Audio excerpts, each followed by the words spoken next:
Bienvenue à toutes et à tous dans notre tout nouveau podcast Agir par la voix. Je suis votre animatrice, Sari Milagou. Chaque épisode nous plongera au cœur des activités inspirantes d'organisations dédiées au bien-être des femmes et à l'égalité des genres en Outaouais. Pendant une vingtaine de minutes, nous allons découvrir les services qu'elles offrent, comprendre leurs actions sur le terrain et aussi déconstruire les préjugés qui les entourent. Rejoignez-nous pour ces rencontres enrichissantes diffusées ici, sur les réseaux d'Agir, où chaque voix compte et chaque histoire inspire. C'est parti pour cet épisode d'Agir par la voix.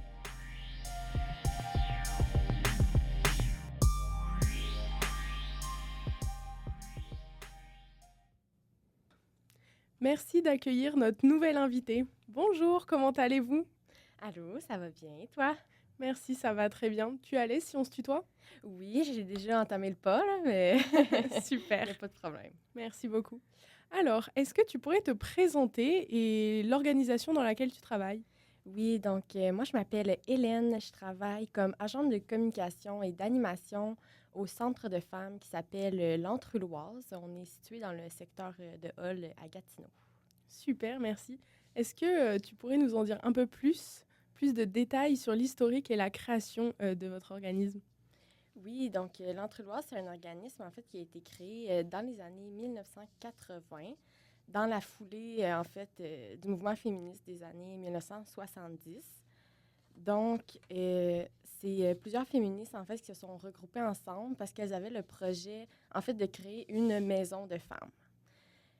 Au début, en fait, elles voulaient axer leur combat sur, en fait, le combat des causes structurelles de l'oppression, de la violence, de la pauvreté, de l'iniquité sociale et de la santé des femmes.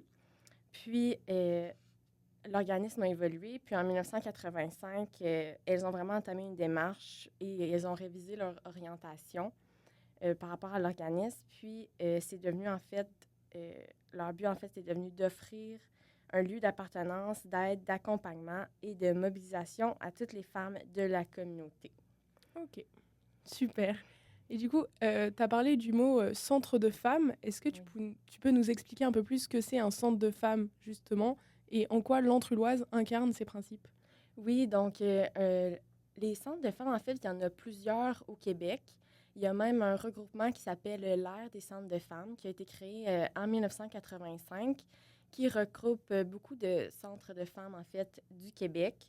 L'Entre-Louise en fait partie depuis sa création. Puis, en fait, les centres de femmes, leur objectif, c'est de travailler dans une mission globale par rapport à toutes les conditions de vie des femmes. C'est-à-dire qu'on veut travailler sur tous les aspects structurels, sociaux, oppressifs, en fait, qui ont des impacts sur les femmes. Puis, en fait, c'est d'aller travailler dans une mission globale. Ok, d'accord. Et comment vous assurez un environnement accueillant? Parce que j'imagine qu'il faut un environnement accueillant et inclusif pour toutes les femmes. Oui, en fait, le centre, c'est vraiment comme un milieu de vie. Toutes les femmes sont accueillies à bras ouverts. Elles peuvent venir nous voir au centre, nous visiter. C'est sûr que ça a un peu changé depuis la pandémie. Mhm. Les femmes, en fait, sortent moins, en fait, de chez elles, vont moins à notre rencontre. Donc là, c'est à nous, en fait, de réviser nos pratiques puis d'aller à leur rencontre. Fait qu'on est encore en ajustement par rapport à ça. D'accord, ça vous a vraiment impacté du coup? Oui, c'est ça. Bien, ça a complètement changé, en fait. En fait, pour beaucoup d'organismes communautaires, j'imagine la manière dont les gens vont vers l'organisme ou pas. D'accord. Et du coup, c'est quoi la mission principale au final de votre organisme? Oui, donc notre mission principale, en fait, c'est d'accroître la solidarité entre les femmes puis d'agir pour le changement social. Puis, on fait ça en travaillant notamment pour l'atteinte de l'égalité entre tous les genres. On travaille aussi à enrayer toutes les formes de violence, de pauvreté et d'injustice sociale. Puis, on fait ça aussi en travaillant à augmenter l'empowerment et le pouvoir d'agir personnel et social des femmes de notre communauté. D'accord, super. Et quels sont les premiers services du coup offerts à une femme lorsqu'elle contacte votre centre? Lorsqu'elle nous contacte, c'est sûr qu'on va lui demander, en fait, quel est l'enjeu pour lequel elle nous contacte. Parce que nous, on est, comme je l'ai dit tout à l'heure, on est vraiment un service qui est polyvalent. Donc, on travaille sur plusieurs aspects de la vie d'une femme. Puis, on a aussi plusieurs services qu'on peut offrir dépendamment de qu'est-ce que la femme cherche. Donc, tout d'abord, dépendamment de ses enjeux, on a des services d'accompagnement individuel, des services d'accompagnement aussi de groupe qui se produisent avec une intervenante. Donc, si elle cherche une communauté, si elle cherche à faire du cheminement personnel, peut-être qu'on va aller plus vers les cheminements de groupe. Si elle veut travailler au niveau d'une problématique de violence conjugale, si elle veut de l'aide pour se trouver un logement, bien là, ça serait plus un service d'accompagnement individuel. On fait aussi, on organise et on participe aussi à des actions collectives, que ce soit la Marche mondiale des femmes ou la vigile qui se produit à chaque année pour dénoncer la violence faite aux femmes. Donc, souvent, on amène des femmes, en fait, de notre centre avec nous. Donc, si elle veut chercher une communauté, si elle veut chercher à s'impliquer aussi au sein de sa communauté, c'est d'autres activités qui peuvent être intéressantes pour elle. Ok, et justement, tu m'as parlé de beaucoup de choses du coup, mais comment est-ce que vous abordez la diversité des problèmes rencontrés par les femmes? Donc que ce soit de la violence conjugale à l'isolement social? Bien, nous, en fait, comme j'ai dit tout à l'heure, notre mission principale, en fait, est vraiment axée sur d'offrir des services polyvalents qui vont agir sur toutes les conditions de vie des femmes. Donc, notre principale approche, c'est l'approche féministe globale et l'approche intersectionnelle. Donc, dans l'approche féministe globale, c'est qu'on va travailler de manière d'égal à égal avec la femme.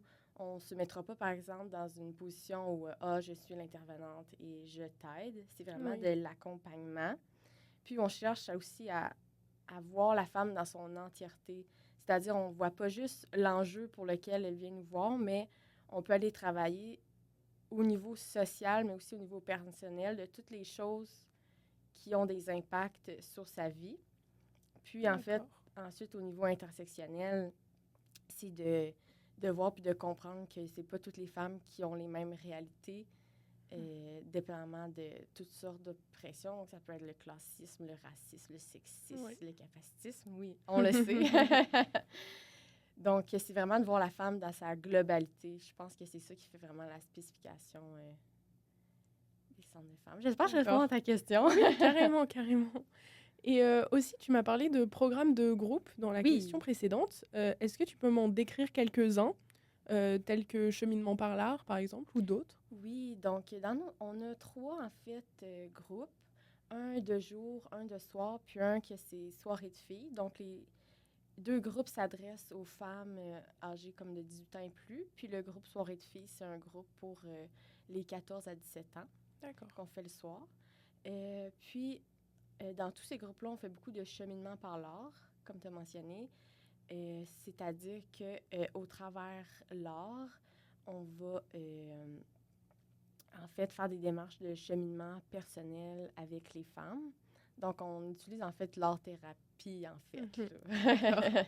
Puis, on fait tellement plein d'ateliers le fun. On peut faire de la peinture, on peut faire du chocolat, on a déjà fait des chandelles. Et on fait vraiment toutes sortes de choses. C'est génial! Oui. Super. Et du coup, ces activités, est-ce qu'elles sont gratuites ou payantes? Oui, donc nous, c'est vraiment quelque chose qui est important au centre. Tout est gratuit. Super. Il n'y a rien qui est payant. C'est vraiment important pour nous de garder nos services accessibles à 100% pour toutes les femmes.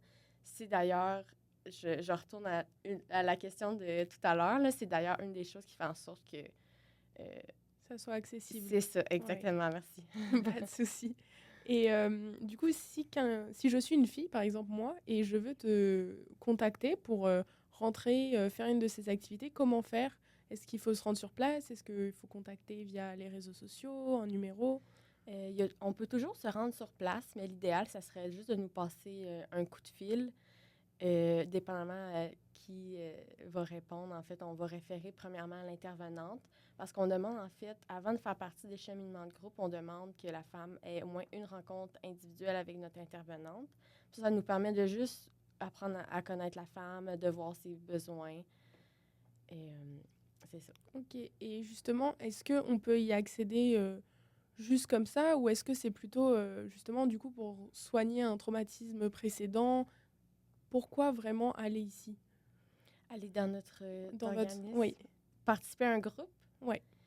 Et, ben, nous, dans nos groupes, ça pourrait être pour aller chercher une communauté, ça pourrait être pour travailler sur son cheminement personnel, ça pourrait être dans une optique de briser l'isolement aussi, également.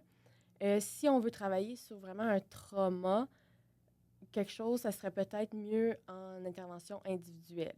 D'accord. Mais à ce moment-là aussi, c'est à l'intervenante de déterminer si elle trouve que c'est un bon fit avec le groupe, Ouais. si elle pense que la femme elle serait rendue à cette étape-là de partager en groupe.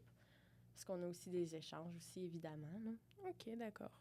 Et du coup, ces activités, comment est-ce qu'elles aident les femmes à renforcer leur autonomie ou à développer des compétences de vie?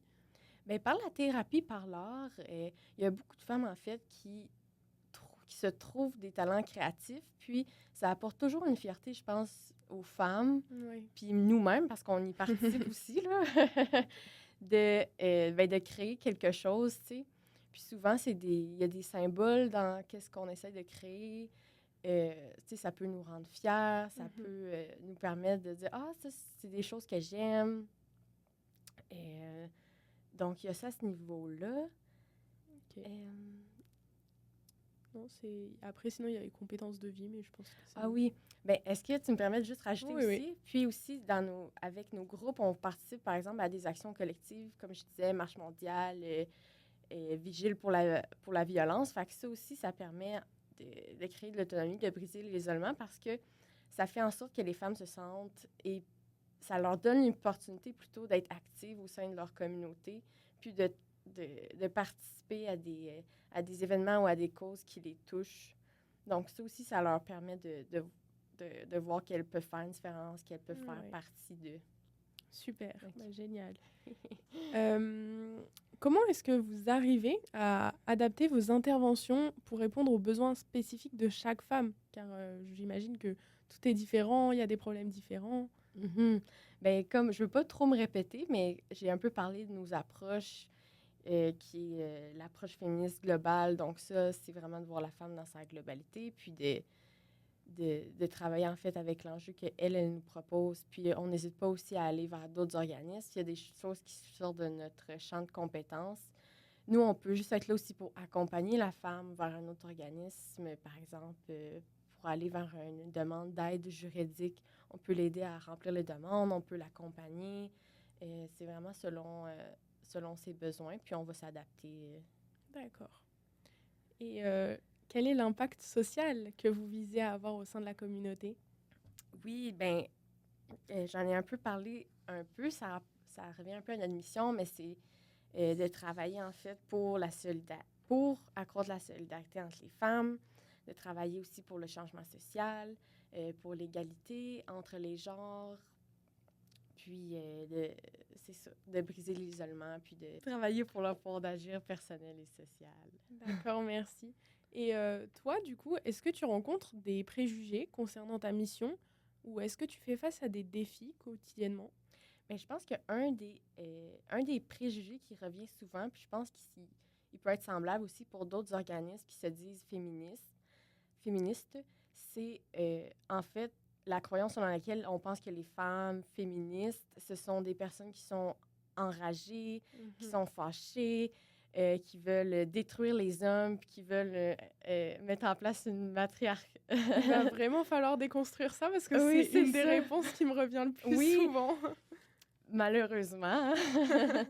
Mais c'est ça, ben, c'est pas du tout ça. Au contraire, là, nous, on pense que l'égalité entre les genres, c'est bénéfique pour tous, là, que ce soit hommes, femmes, non-binaires, peu importe le genre que la personne s'identifie. Carrément. Bon, on va devoir travailler là-dessus alors. Et pour finir sur une touche positive, quelles sont tes aspirations pour l'avenir de votre organisation et quel message souhaites-tu transmettre aux personnes qui nous écoutent actuellement? Et donc, pour l'avenir de notre organisation, c'est sûr que dans un monde idéal, on souhaite que personne n'ait besoin de nous, mais c'est pas le cas. on souhaiterait plutôt, en fait, que notre organisme continue sa longue pérennité, qu'on puisse aussi revenir de la pandémie, puis rebâtir vraiment un lien d'appartenance entre les femmes, puis notre organisme et la communauté. Puis, c'est sûr qu'on aimerait ça aussi, une reconnaissance de notre mission. Donc, c'est ça, dire que le financement vienne avec. Oui. Et un petit message pour les personnes qui nous écoutent? Oui, bien donc, si vous êtes une femme, pour n'importe quel enjeu, que ce soit juste de vouloir aussi créer d'autres liens avec des femmes, de vouloir participer à des ateliers d'art-thérapie, ben, n'hésitez pas à nous appeler, à venir cogner à notre porte aussi également. Puis aussi, n'hésitez pas aussi à venir nous suivre sur les réseaux sociaux. On a Facebook et Instagram. Puis, on propose, en fait, on vous donne des nouvelles de notre centre, mais on propose aussi des capsules qui, selon moi, sont intéressantes, qui touchent les enjeux des femmes. Par exemple, on aborde l'hygiène menstruelle. On peut aborder... on a aussi donné la programmation estivale de la ville de Gatineau. On parle du travail invisible. Bref, on fait vraiment des choses qui sont intéressantes. Si ça vous intéresse. Du coup, les réseaux sociaux, ça, c'est sous le nom de l'Entre-Loise, c'est ça? Oui, exactement. Entre-Loise, vous allez trouver. OK, super. Ben, merci beaucoup pour ta participation et pour tout ce que tu fais au quotidien. Je te souhaite plein de réussite et merci. Mais merci à toi. Et merci à vous d'avoir écouté cet épisode d'Agir par la voix, produit par Agir Outaouais. J'espère que vous avez trouvé ces échanges aussi inspirants que moi. Je tiens également à remercier l'agence Passage de l'Université du Québec en Outaouais pour le financement, sans qui ce podcast n'aurait pu exister. N'oubliez pas de vous abonner à notre compte Instagram pour ne manquer aucun de nos futurs épisodes et de partager ce podcast pour aider à amplifier les voix de celles qui œuvrent pour un avenir meilleur, car chaque voix compte et chaque histoire inspire. À bientôt pour une nouvelle histoire qui permet d'être tout aussi enrichissante. D'ici là, prenez soin de vous et continuez à faire la différence. À bientôt!